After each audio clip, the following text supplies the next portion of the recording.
Okay let's be honest here, आप लोग sonic 3 movie इसलिए देखने वाले हो क्योंकि या तो आप गेमिंग फ्रेंचाइजी के बहुत ज्यादा बड़े फैन हो या फिर आपने पुरानी 2 मूवीज देखी हुई है। अब दोनों में से जो भी बड़ा रीजन हो डजंट मैटर, क्योंकि हमें फैन सर्विस की जरूरत बहुत ज्यादा है इस मूवी से। एंड लकीली सोनिक 3 बिल्कुल भी होल्ड बैक नहीं करती है फैन सर्विस के लिए। जिस हिसाब से उन्होंने story, characters, visuals, music in सबको हैंडल किया प्लीजेंट वे में, उस हिसाब से देख के तो यही लगता है कि उन्होंने बहुत मेहनत की है और एक बहुत अच्छी मूवी बना के हमें दी है। एंड आई कांट फॉरगेट, हमें जिम कैरी के डबल रोल देखने को मिलता है। इसमें 2 रोबोटनिक्स हैं और वो पोटेंशियली शायद रिटायर हो भी गए थे और इसके लिए वो वापस आए। ही एक्चुअली प्रूव्ड अगेन कि उनकी कास्टिंग सबसे परफेक्ट है as doctor Eggman. It was actually so much fun watching both the characters और देख के तो यही लग रहा था कि वो खुद भी इन दोनों कैरेक्टर्स को बहुत ज्यादा एंजॉय कर रहे हैं। His energy, his buildup with the scenes, his charisma, ये सब देख के तो यही फील हो रहा था कि he was enjoying that so much. Now the bigger elephant जिसके चक्कर में ये वाला पार्ट बनाया गया है, that is shadow the hedgehog.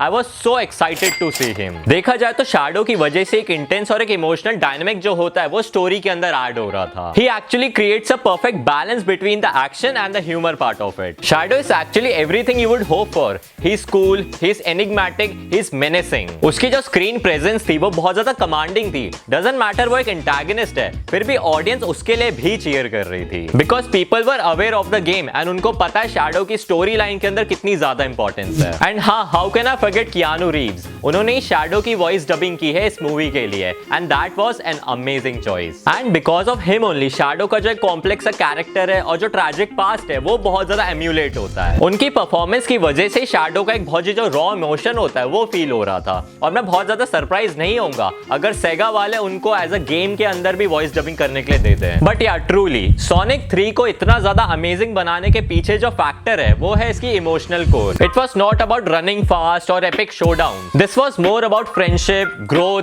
And the battle between light and darkness. यहाँ पे हमें सोनिक का रिलेशनशिप भी डेवलप करता हुआ दिखता है अपने फ्रेंड्स के साथ, हुआ Tails and Knuckles. And actually that was cute and heart warming for me. जिस हिसाब से उन्होंने टीम वर्क को शोकेस किया है और सेल्फ डिस्कवरी को यहाँ पे रेजोनेट किया स्टोरी के अंदर, it actually worked for me. क्योंकि जब भी स्टोरी के अंदर स्टेक्स बहुत ज्यादा हाई हो रहे थे वो इमोशनल पार्ट को यहाँ पे कम नहीं कर रहे थे, दोनों को एक बैलेंस बना के ही चल रहे थे। इसलिए ये चीजें कभी फोर्स्ड और आउट ऑफ प्लेस कभी नहीं लगती हैं। But yes, there was a time in the story जब मिडिल एक्ट के अराउंड जो चीजें चल रही होती है वहां पे चीजें थोड़ी सी फॉल्टर होने लगती हैं, क्योंकि वहां पे स्टोरी शिफ्ट हो जाती है एगमैन और सोनिक के बीच में। वहां पे एगमैन को बहुत ज्यादा फुटेज मिलने लगता है but I think that was important as well, क्योंकि अगर हम सोनिक को भी बहुत ज्यादा मिल्क करने लगेंगे तो हमें स्टोरी भी बहुत ज्यादा खराब लगेगी। पर हाँ, उस सेगमेंट को मैं फॉल्टर इसलिए बोल रहा हूँ क्योंकि वहां पे जोक्स बहुत ज्यादा रिपीट हो रहे थे और पेसिंग बहुत ज्यादा स्लो हो गई थी, जो कि बहुत ज्यादा टीडियस फील करा सकती है तुम्हें, क्योंकि वो मुझे मेरी जो मोमेंटम होता है पूरे स्टोरी लाइन का उसको बहुत ज्यादा इंटरप्ट कर रही थी। बट या अपार्ट फ्रॉम दीज थिंग्स मुझे ये चीज बहुत अच्छी लगी कि उन्होंने सोनिक को ज्यादा फोकस किया और ह्यूमंस पे कम फोकस किया है। यहाँ पे सोनिक का स्क्रीन टाइम काफी ज्यादा है। ऑल्सो वन मोर पॉइंट, मुझे कभी कभी ऐसा लगता है कि उनको सब प्लॉट्स के लिए भी एक नए विलन्स को लाना चाहिए अपार्ट फ्रॉम द एगमैन थिंग, क्योंकि देखो यहाँ पे हो ये रहा है कि तीनों मूवीज का फॉर्मेट बहुत ज्यादा सिमिलर है।